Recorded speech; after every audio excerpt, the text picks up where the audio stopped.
Mission अब तक officially clear confirm नहीं है। बिल्कुल बदलता रहता है। जो हमारा रूट प्लान है मुख्यमंत्री के पास तो है, पर खास तौर से गुवाहाटी को लेकर उनको कुछ परेशानी है, क्योंकि जोरहाट में, लखीमपुर में, बाजोली में, विश्वनाथ में उन्होंने देखा है कि जिस तरीके से लोग सड़कों पर आए हैं, महिलाएं, युवा, बुजुर्ग, समाज के हर वर्ग भारत जोड़ो न्याय यात्रा को और खास तौर से राहुल गांधी जी को भरपूर स्वागत किया है। मैं यही समझ सकता हूं कि वो भुखलाए हुए हैं और परेशानी में हैं, और कुछ ना कुछ बहाना ढूंढकर वो हमें गुवाहाटी में प्रवेश होने से रोकना चाहते हैं। इन्विटेशन तो प्रेस क्लब का आप कह रहे हैं? मेरे पास तो है, पर मैं उसको रिलीज नहीं करूंगा, क्योंकि अगर मैं रिलीज करूंगा तो बेचारे जिन्होंने निमंत्रण दिया है उनके पीछे असम के मुख्यमंत्री भी पड़ जाएंगे, और हो सकता है ईडी सीबीआई, आजकल ईडी सीबीआई आईटी का भी जमाना है, तो मैं किसी को परेशानी में डालना नहीं चाहता हूं। पर यकीन मानिए, मेरे पास जो मैसेज आया था, जो निमंत्रण आया था, मेरे पास है।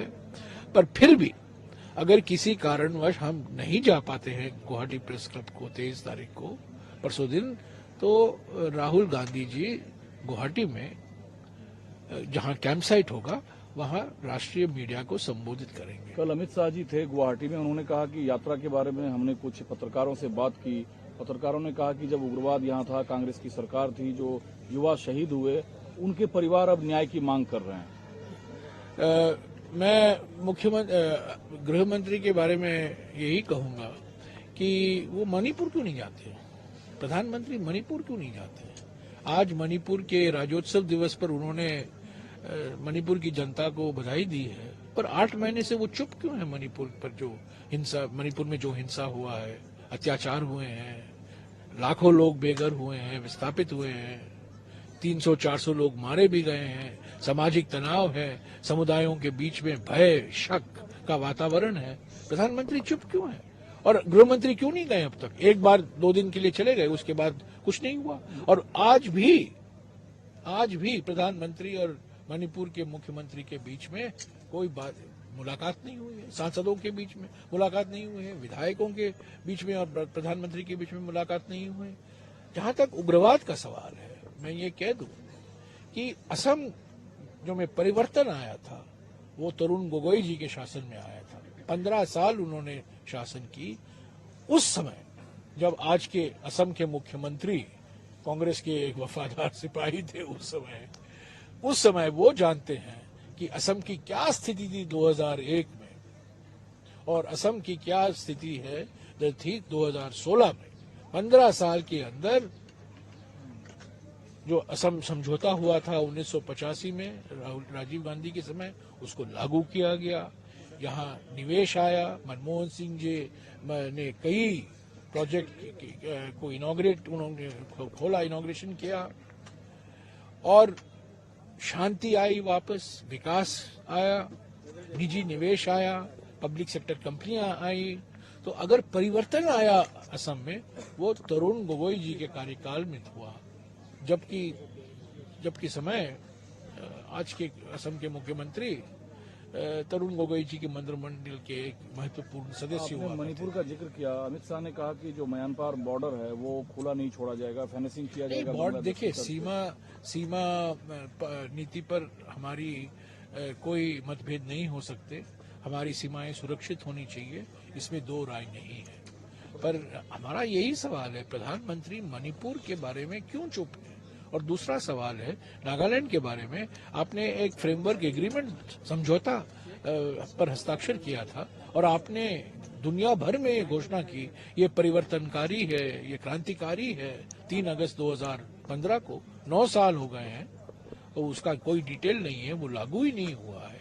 तो ये ऐलान करना हेडलाइन के लिए, और जमीन पर हकीकत क्या है, वो बिल्कुल विपरीत है। एक सर आखिरी सवाल, हरदीप पुरी ने कहा है कि राम मंदिर के जश्न से कांग्रेस ने किनारा कर खुद के लिए नुकसान तय कर लिया है। हरदीप पुरी जो कुछ भी बोले, मैं हरदीप पुरी को जवाब नहीं दूंगा। कल हम नौगांव जिले में हैं, नौगांव जिले में जाकर अगर हम बोरदोबा सत्र नहीं जाते, हम पर यह सवाल किया जाता कि आप नौगांव में हैं, आप बोरदोबा सत्र नहीं जा रहे हैं, शंकर देव का नजरअंदाज कर रहे हैं।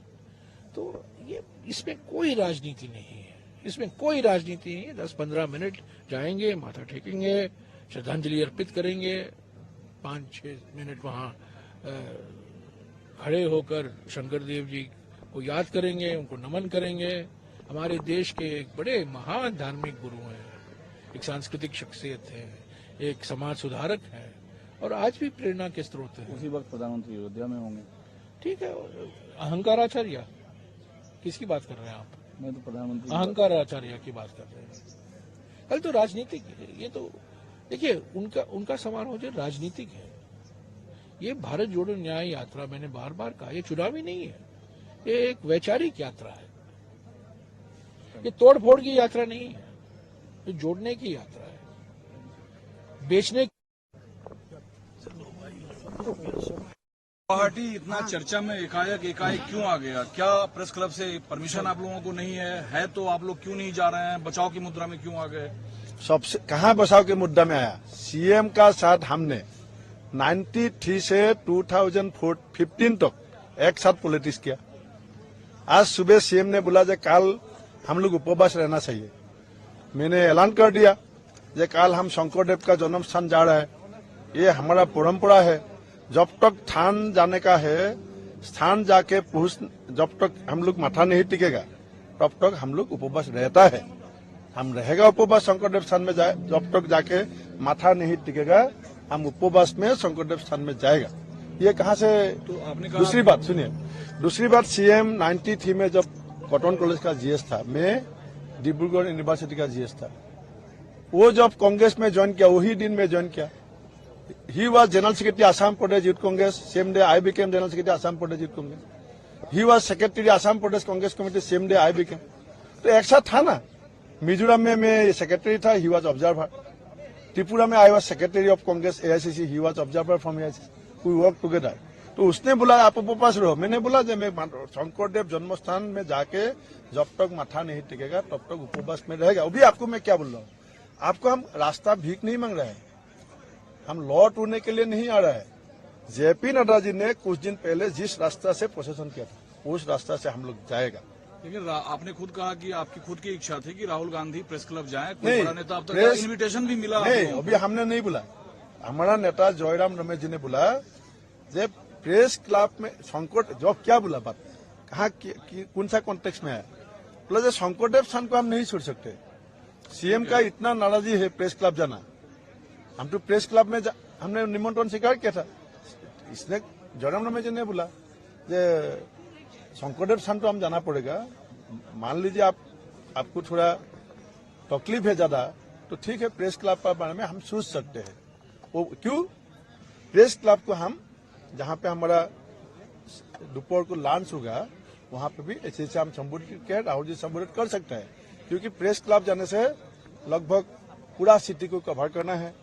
वो इसीलिए जयराम रमेश जी ने अभी तो फाइनल डिसीजन नहीं लिया, लेकिन जो भी डिसीजन हमारा, मैं पार्टी का लॉयल सोल्जर हूँ, मैं स्टेट ब्रांच का प्रेसिडेंट हूँ, तो मेरा नेशनल लीडर यहाँ पे मौजूद है। आज खड़गे जी आ रहा है, वेणुगोपाल जी आ रहा है, जितेंद्र सिंह जी है, तो उन लोग कुछ सिद्धांत चेंज कर सकता है। बीजेपी ने कहा है आप लोगों ने जो राम मंदिर के कार्यक्रम से किनारा किया है इससे नुकसान होगा आप लोगों को, क्या आपको लगता है नुकसान देखिए, होगा? राम का बारे में अभी ये हिस्ट्री बताने का तो टाइम नहीं है, लेकिन जब बीजेपी ने गांधी जी का सीने पे गोली डाला था तब गांधी जी ने हे राम बोला था। जब उन लोग ने गोली चलाया था नथुराम गोडसे ने, तब गांधी जी ने हे राम बोला। तो अभी राम किसका हो गया ये आप मुझे बताइए। तो मैं नहीं बता रहा हूँ, तो फिर नहीं, राम तो जब उसने गोली मारा, फिर जा क्यों नहीं? नहीं, नाथुराम गोडसे का जो लोग, नाथुराम गोडसे का जो लोग मूर्ति बना रहा है वो राम ने को भी सिखाया था क्या? फिर जा क्यों नहीं रहे, किनारा क्यों? हम जाएगा जरूर, हम जाएगा। हम क्या बीजेपी बीजेपी ये भी तैयार करेगा जब भूपेन बोरा कौन दिन राम मंदिर जाएगा, कौन दिन बटोदरा थान जाएगा, कौन दिन कामाख्या जाएगा, कांग्रेस जाएगा, मैं खुद जाएगा। लेकिन मैं ये नहीं है जब बीजेपी तैयार करेगा मैं संडे जाएगा ना मंडे जाएगा, मैं बटोदरा थान काल जाएगा ना परसों जाएगा, ये सीएम को तैयार करने का हक हम लोग नहीं दिया है, देश का संविधान ने नहीं दिया। मेरा ये राइट बनता है, मैं अयोध्या कब जाऊं, कैसे जाऊं? मैं रेल से जाएगा ना फ्लाइट से जाएगा, ये मेरा जिम्मेदारी है, उसका नहीं है। कल अमित शाह जी गुवाहाटी में थे, उन्होंने कहा कि पत्रकारों से हमने भारत जोड़ो यात्रा के बारे में पूछा, पत्रकारों ने कहा जब उग्रवाद था, हजारों सैकड़ों शहीद हुए युवा असम के, उनके परिजन अब भी न्याय की मांग कर रहे हैं कांग्रेस की सरकार में। उग्रवाद में तो हंसी मजाक का बात हो जाएगा ये बोलने से। आज का जो उल्फा का CNC है परेश बरुआ जी, आपको मालूम है हमारा असम का CM को क्या बोलता है? वो बोलता है मेरा कोलीग है। तो अमित शाह जी को शायद ये जानकारी नहीं है। आप कम से कम ये वीडियो तो चला दीजिए उसका सामने। तो अल्फा का CNC ने बोलता है जी ये मेरा कोलीग है आपका CM को। नमस्कार, मैं हूं मानक गुप्ता। अगर आपको हमारा ये वीडियो पसंद आया हो तो इसे लाइक और शेयर जरूर करें, और हां, हमें सब्सक्राइब और फॉलो करना ना भूलें ताकि आप देश और दुनिया की कोई खबर मिस ना करें। तो जुड़े रहिए हमारे साथ और देखते रहिए न्यूज़ 24।